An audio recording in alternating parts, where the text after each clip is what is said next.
March the 14th, Saturday. Happy Pie Day, everybody. Hope you all have a nice, juicy, tasty pizza pie, or maybe a choco pie, lemon pie, cherry pie. You gotta celebrate today somehow. Happy 93rd birthday to Michael Caine, actor. I really want to see Jaws 4 again soon. We got a bird up here. Yeah, a little bird.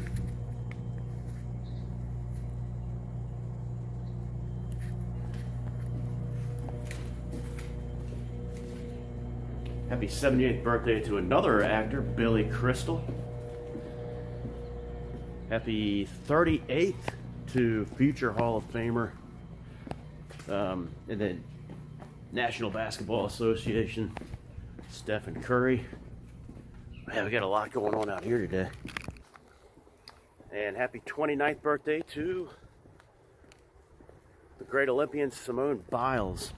Water temperature at the beach area is taking a dip as expected. It's 50.4 degrees. As you look at some of the signs of spring here, these things coming out, and the record high was 54.7 in 2024. That was really high 2 years ago. 54.7 on March the 14th. Record low 40.1 in 2010.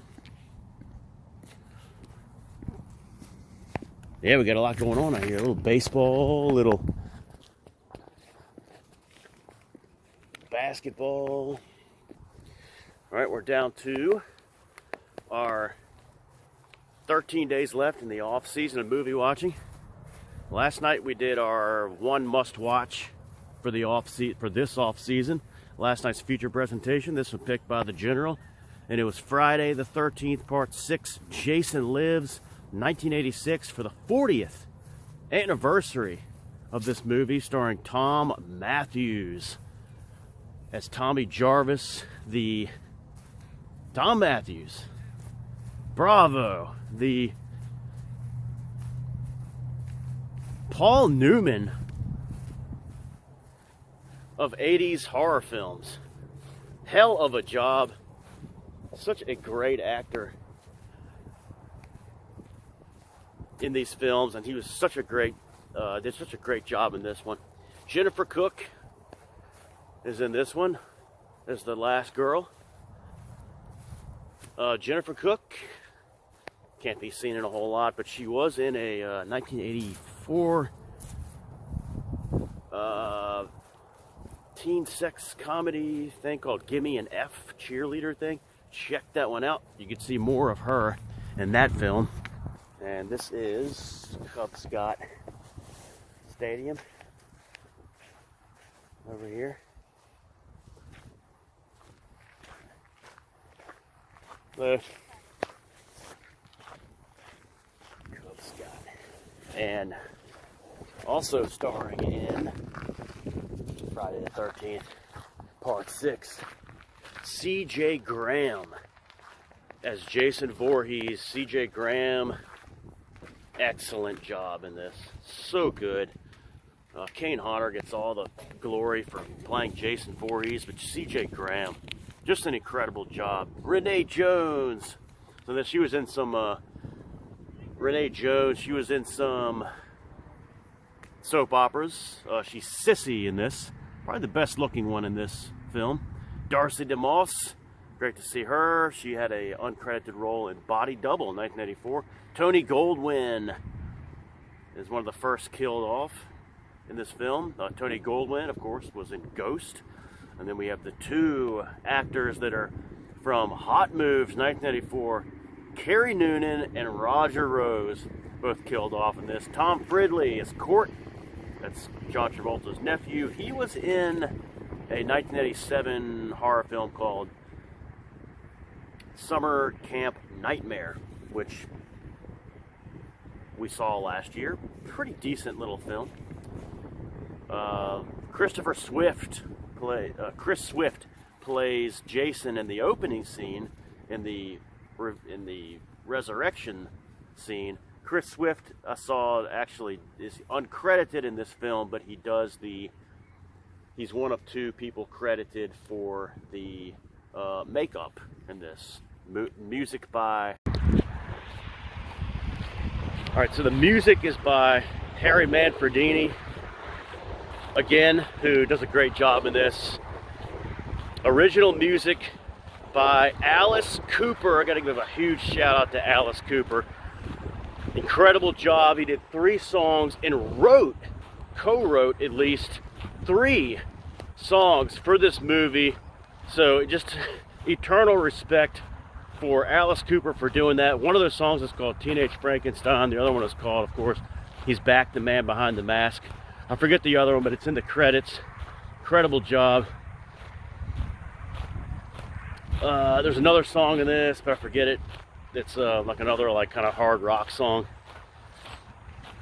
And we also have this was directed by Tom McLaughlin. I gotta give a huge shout out to Tom McLaughlin.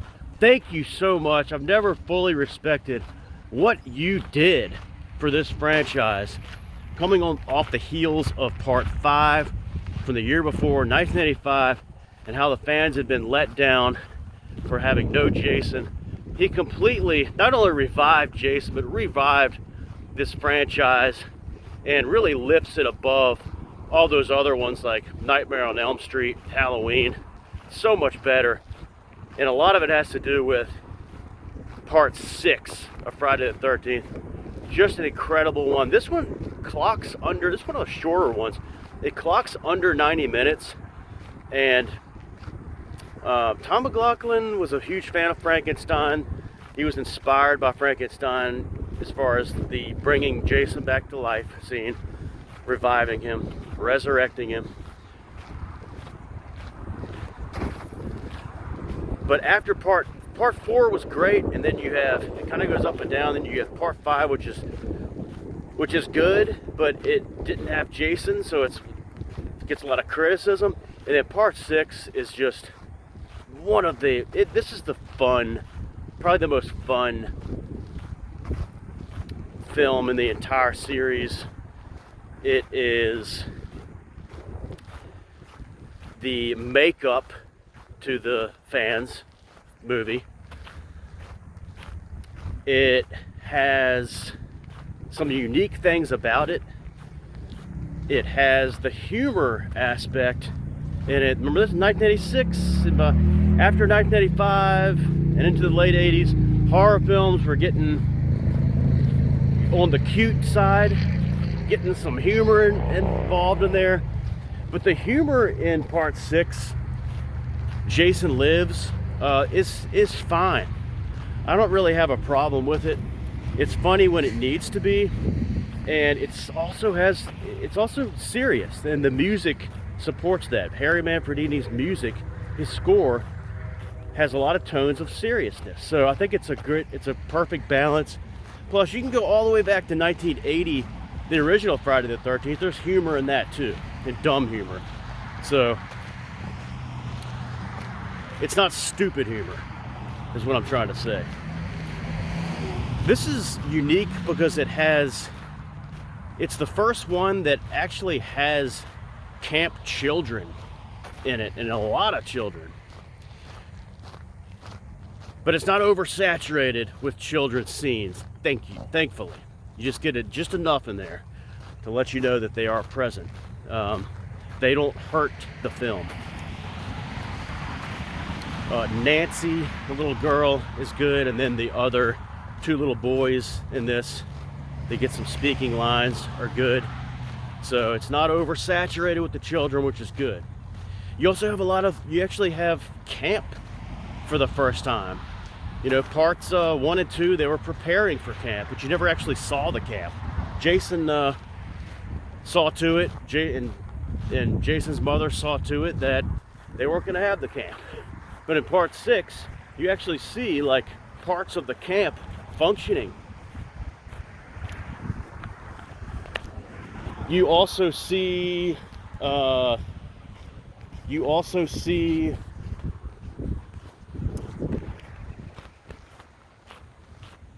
a lot of adult presence in this movie, which we have never seen before. I mean, part 5 there was some, part 4 there was just the mother, but I take that back. Part 5 was really the first one to have a lot of adult presence, but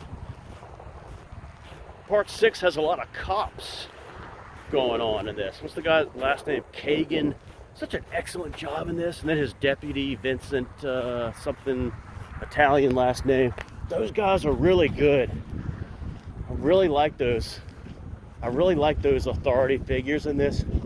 Really good. There's some other like sheriffs in this that are really good. Add a lot to the film. So it's very unique in those ways. And then some things you've got that I don't like about this film. One, obviously, the one thing that everybody doesn't like about this film is the paintball scene, which is really stupid. It does have the fat guy, I forget his name, the actor, the fat guy, I'm hungry, in the paintball scene, is the teacher in War Games, 1983. That's Matthew Broderick's teacher in War Games. So it's kind of cool to see him, but I hate this paintball scene. It's really stupid. Tommy Jarvis, I feel like they could have done a better job in part 5 and part 6 at casting someone who looked more like Corey Feldman, and they just did a terrible job. The actors are good. I like John Shepherd in part 5. I like Tom Matthews in part 6, but they look nothing like Tommy Jarvis, and Tom Matthews looks nothing like John Shepherd, who's like about the same age. Compare that to the Omen 1, 2, and 3 with Damien Thorne. Going from like age 5 to 13 to like 32. And the actors they choose for Damien Thorne it was so believable, like it could have been the same person growing up. But Tommy Jarvis, they look so unlike each other that it actually makes me forget sometimes during the movie that this is supposed to be the Tommy Jarvis character. It's weird. And speaking of Tommy Jarvis, you do hear Corey Feldman's voice in this, in the flashback, kind of the audio flashback, when he digs up Jason and hears himself saying, "Die, die, die," from part 4, when he's taking the machete to Jason. And you hear Kimberly Beck's voice as well, and Tommy. So I kind of like to get into the IMDb and add their names as a credit to part 6. See if it'll hold. But so there's that. There's the rapid mental change of Tommy Jarvis is hard to really stomach, and that's another reason it's hard to. Sometimes you lose track, like, oh, this is supposed to be Tommy Jarvis is the main character, because in part 5 he's popping pills, he's got all this like psychological issues, he's got visions, and then in part 6, just not long after it, he's suddenly like seems real stable and sane, and he becomes this like genius as far as figuring out Jason, and he's like almost this Dr. Loomis type character. So that's a little weird. The ending seems a little. Something about the ending was always a little weird to me, like some of the logic of it. But it's still a hell of a lot better ending than part 5. I mean, not part 5. Part 7 is one of the worst endings in the history of the franchise. It's definitely better than the ending of part 8, which was really stupid. So there is that. And then this thing overall, though, just has a great feel to it. It feels almost a little bit like part 4, like it's in the hands of people who are just really taking it seriously, yet having fun with it at the same time. And it just completely vaults the franchise. Part 6 vaults the franchise into one of the greatest horror franchises in movie history.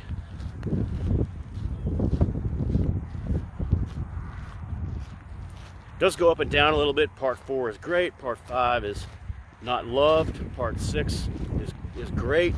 Part 7 really takes a dip. It's one of the weakest ones. Part 8 is stupid, but at least it's fun, watchable.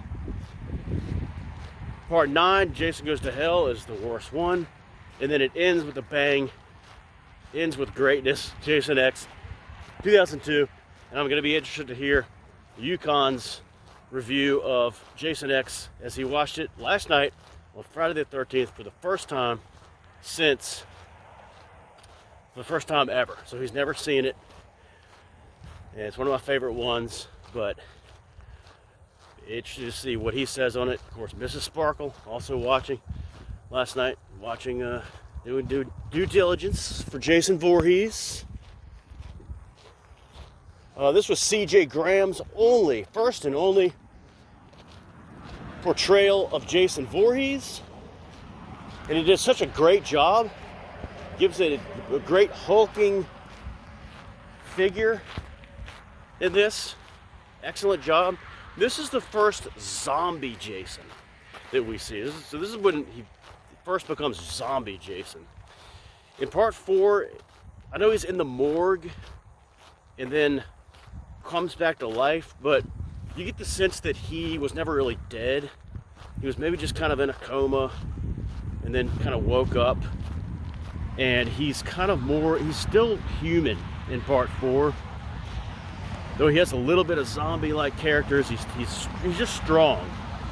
So I think of him still as human in part 4 with just a lot of strength. But in part 6, he's clearly zombie Jason. He's taking bullets in this movie and not flinching. So he's definitely zombie Jason. He definitely is, comes back to life by the electrocution from the lightning. And from here on out, he's going to be zombie Jason as Kane Hodder takes over in part 7 through Jason X. And C.J. Graham, definitely a great job. This Jason Voorhees. This is Cub Scott Stadium, so I definitely recommend checking out this film, Friday the 13th, part 6, Jason Lives, 1986. Not a dull moment in it besides the paintball scene, and some people actually think that's a fun scene.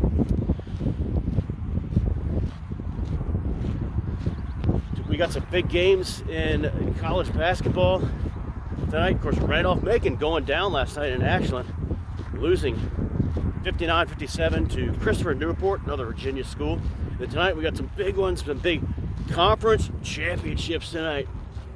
We got Arizona-Houston conference championship. We got number 1 and 2 Virginia and Duke ACC championship. And then of course the biggie, Mr. Mets, St. John's Red Storm, and UConn's Huskies playing tonight for the 3rd time this year for the championship. We'll be checking that one out. That's the big one. And tomorrow is bracket announcement day. Always fun. We'll have the brackets set up tomorrow. We'll talk about that tomorrow. And we'll also talk about tonight's feature presentation and continue the off-season of movie watching. Will it be a film that took place on Saturday the 14th? There's a couple of those out there. There's Friday the 13th, part 3. Took place on Saturday the 14th. There's also Saturday the 14th, 1981 film. Haven't seen that in a while. Or will we watch one of the suggested films for the off-season of movie watching? Or a new film? I think we'll do a one for all the marbles, boys. And I'll see you then. And I'll see you for Marathon Friggin' Trivia. Chin up. God bless.